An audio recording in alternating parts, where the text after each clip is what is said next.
Salut à vous. Aujourd'hui, je tente une nouvelle petite expérience. Je vais vous présenter un de mes livres et vous lire quelques pages, une page ou deux, pas plus, pour vous saouler, hein. Donc aujourd'hui, j'ai choisi Hot Blood, un petit BMR, parce que c'est un de mes bouquins préférés. J'adore. C'est passionné, c'est violent, c'est de l'amour vache.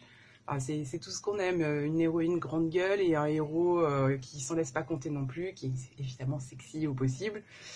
Et voilà, j'aime bien, c'est frais, c'est la fraîcheur en fait sur ce bouquin. Enfin, la fraîcheur, on est en plein désert, donc je sais pas si c'est le mot juste. Mais voilà, ça fait vibrer en tout cas. Donc voilà, j'ai choisi celui-ci, Hot Blood.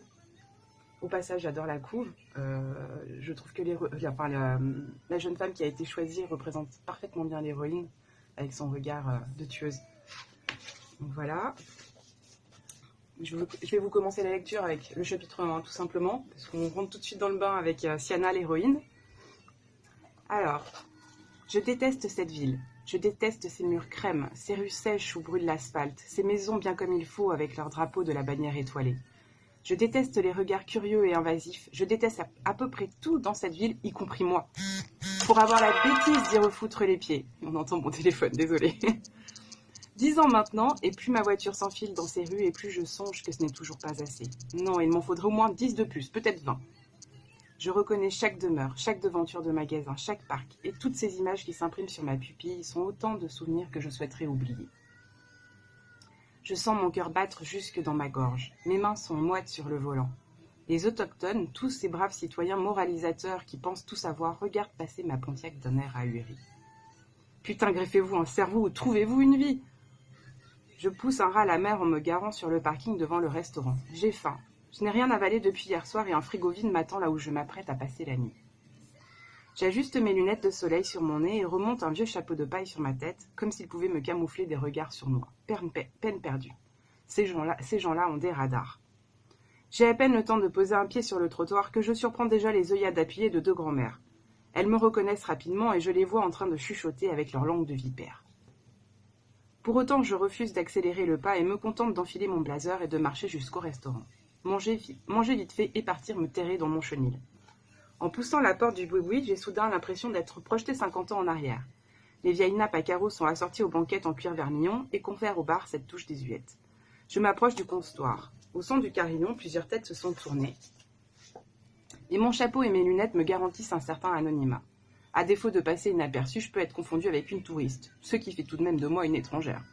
Un cloporte, quelqu'un qu'on ne souhaite pas voir s'attarder ici trop longtemps. Mieux vaut ça que d'être connu.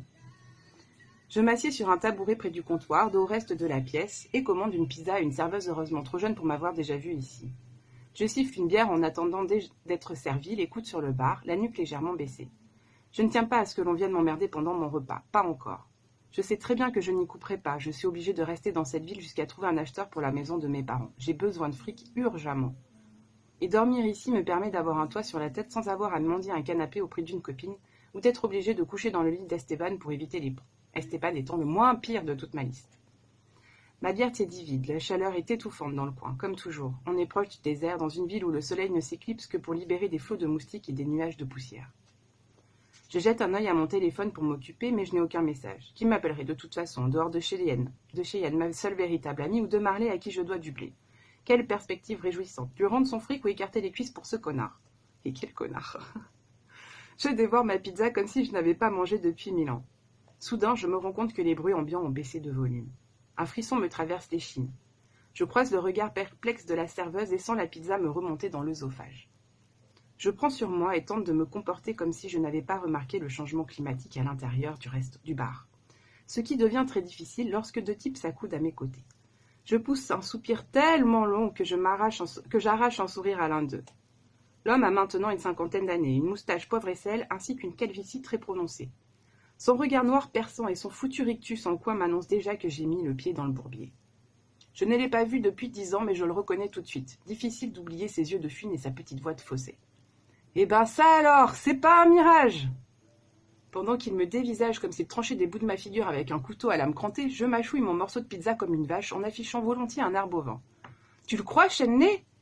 Son acolyte est occupé à reluquer paisiblement mon décolleté. Je feins de ne pas m'en rendre compte. Je bouge même un peu le coude pour le distraire avec une vue plongeante et me concentrer sur le gros porc à moustache. Salut Langdon, t'as pas changé, toujours aussi séduisant. Sienna, toujours aussi menteuse à ce que je vois. Oh, t'es moins aveugle que je ne l'imaginais. Il glousse comme une espèce de dindon châtré. Il se dandine dans ses bottes luisantes pour m'afficher son gros flingue qu'il porte à la taille, au cas où je serais trop débile pour ne pas reconnaître son uniforme et comprendre qu'il est devenu le shérif de cette putain de ville. T'as été promu shérif, les gens sont encore plus cons que ce que je croyais. Il se rembrunit aussi sec, fronce les sourcils et saisit ma main avant que j'engloutisse un autre morceau de pizza. Comme un pantin articulé, son acolyte se redresse pour accompagner son geste. Sienna, je sais pas ce que tu viens foutre ici, mais personne veut de toi. Je te conseille de remonter dans ta jolie bagnole et de te tirer loin d'ici. Je ne bronche pas. Je reste immobile, la pizza en équilibre sur le bout de mes doigts. Je sens le regard ahuri ou dévastateur des clients peser sur nous. Merci de me taper la fiche, gros porc. Je suis venu vendre la maison Langdon, comme ça je n'aurai plus aucune raison de revenir dans ce bled pourri. Satisfait ? Il daigne me lâcher le poignet et j'avale mon morceau, ignorant tant bien que mal la bile de mon estomac. Ouais, Sienna, ça me plaît bien comme idée de ne plus revoir ta trône dans le coin. T'as assez foutu la merde comme ça. Je renifle sans répondre. Je m'apprête à siffler une gorgée de bière pour faire descendre la vase dans ma bouche quand il s'approche de mon visage. Je stoppe net ma respiration pour ne pas humer son parfum bon marché. Tu sais que s'il apprend que t'es là, il va péter les plombs. Une coulée d'eau glacée serpente le long de ma colonne vertébrale. Dans ce cas, t'as qu'à fermer ta gueule. Il plisse les paupières, recule et éclate de rire. Je bois ma bière, le cœur battant la chamade. Ouais, sur chaque trottoir de cette putain de ville, j'ai des souvenirs de lui. Partout. Voilà. Un petit extrait de Hot Blood. J'espère que ça vous a plu. Et je vous retrouve pour une prochaine lecture, une prochaine fois. Ciao!